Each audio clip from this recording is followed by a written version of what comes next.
Hello, lovely parents. This is your dietitian and CGP Pooja, and welcome back to my corner of the healing world.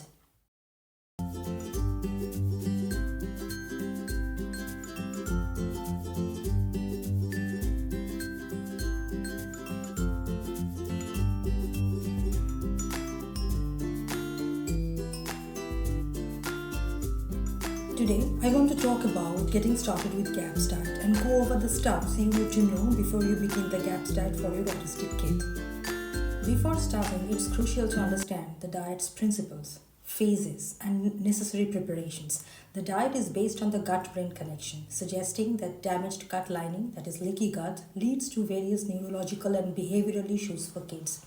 By removing inflammatory foods and healing the digestive system, sealing leaky guts, and restoring the healthy balance of beneficial bacteria in the digestive tract, the diet aims to reduce symptoms like hyperactivity, speech delays, dyslexia, dyspraxia, etc. etc. Usually, people do GAPS diet for about 2 years to be able to heal their kids' gut completely, and after that, they can transition to a full, nourishing, traditional kind of diet like West Enterprise or a diet where all different food groups are included. Nothing is excluded, only quality and clean sources are really important. And another good thing is, most of the kids who are healed completely are very much able to eat occasionally, just whatever they want, like restaurants, social gatherings, or parties, or anywhere, just not suffer any bad effects from this.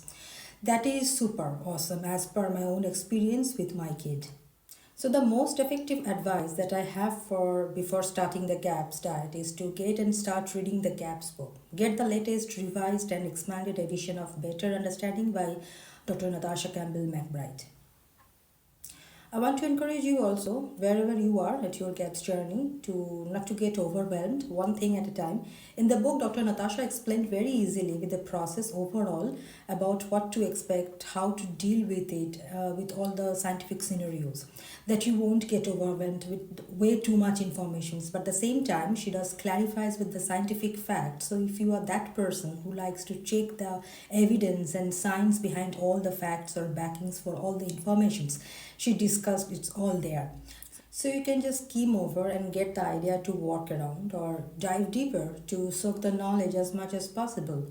Rather, way I do encourage you to finish the book before you begin with GAPS diet. It would be very helpful for you if you can work with a CGP or a GAP certified professional from the very beginning of the program.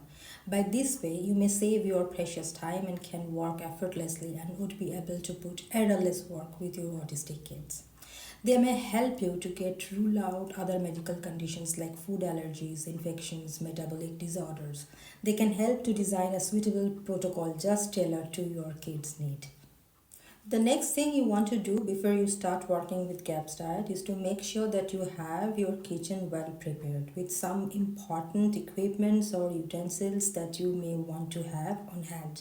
The most important things are going to be the large surgical grade stainless steel stock pots, something that you can make the meat stock or soups inside. A crock pot is also very helpful, or a slow cooker would be also good, though that is not absolutely necessary, but you have to make sure that that you have stainless steel or cast iron cookwares in your kitchen, that you get rid of the stuffs like Teflon or non-stick coated cookware, as they are not very healthy choices.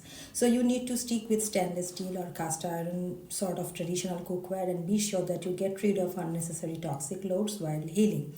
You also need to stock up on glass food storage containers. So you need to move away from storing foods into plastic containers, as the toxic chemicals may leach out from that to the body. You also want to have a stack of mason jars handy. Any good glass food storage container brand would just do, that you can keep the leftover safely without worrying about toxic leaching out from the plastics. There are certain other products you might consider having, but not absolute necessary at the beginning. That are juicer, blender, combo kind of thing these days available. Juicing is something that you need to do on GAPS diet as a gentle way of detoxification or cleansing, while the kid's gut is healing. So it's something to keep in mind. Blender is wonderful to have to be able to blend different soups which are easily digestible for kids and great especially at the beginning stages of the GAPS diet. You also need to have a stock from a good source of high quality meaty bones, meats, eggs, organic produces. You need to remove all prohibited foods before starting the GAPS.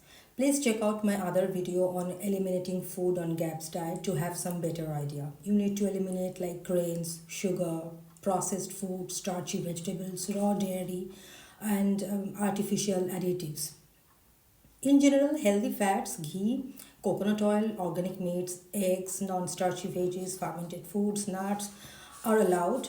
Consult your CGP for the particular special elimination or addition of food you might need for your kid. Prioritize homemade meat stocks, homemade cultured dairy products like yogurt, sour cream, etc. Homemade fermented foods to promote the better gut microbiome for your kid. It is very tricky to understand minute changes while you start working with GAPS, especially in the beginning. Keeping a food and symptom journal would be absolutely helpful to track improvements or reactions. Look for changes in digestion, sleep, behavior, and speech. Your dietitian or CGP could make you one, which you may use for your kid. I always provide different journals along with diet charts and menu planning for my patients to keep better track of the healing journey.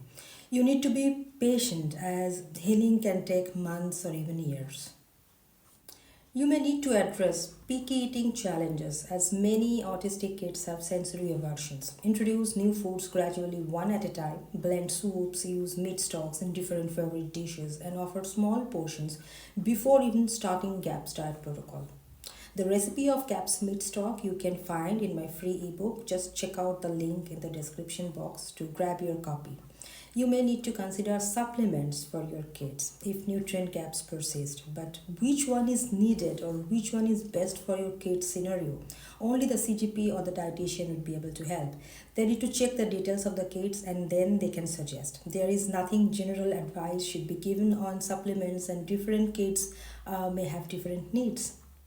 The GAPS diet requires commitment, patience, and adaptability. It could be hard to suddenly switch and be very limited in what you are eating, but you, as parents, need to understand on behalf of the kids as they are young and not able to understand what are the benefits and why the diet they are doing and why they have to do the choices, and the choices are limited. So you might gonna need to think about the environment more, the places that you visit, the people you are around. You might gonna limit those a little bit just to make it more easier so the kids are not much around the foods that they are not allowed to eat.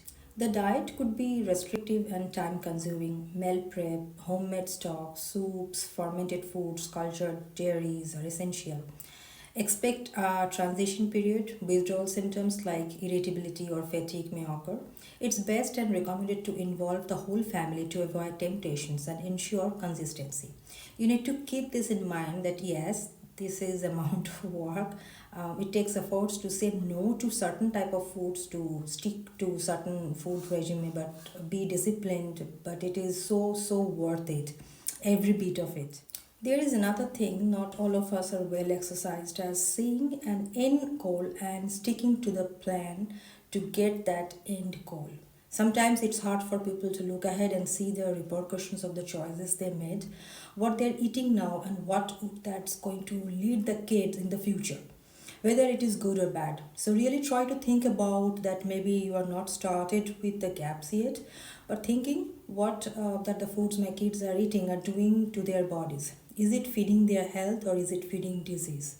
And when you are on GAPS diet, you can be thinking each time the kids are eating those nourishing foods, like, okay, those are good foods and those are healing my kids' bodies. So that is great. So keep these positive thoughts, like this is not easy, but look what I'm doing. I'm setting my kids' body up for health for years and years to come. I'm giving my child this foundation of wonderful, vibrant health that's going to be so good for them for the rest of their lives. All right, I hope these things are helpful and gives you some kind of motivation to think about getting ready to start the GAPS diet or considering it. If you have any question or concerns about anything, then please write a comment below. I always love getting those comments and I respond each of them. If you find this helpful, please let me know by smashing the like button. Share with your friends or anybody you think for this could be helpful. If you are new to this channel, please subscribe as I make new videos every week on GAPS diet for autistic kids. Thanks for watching and see you next week. Bye bye.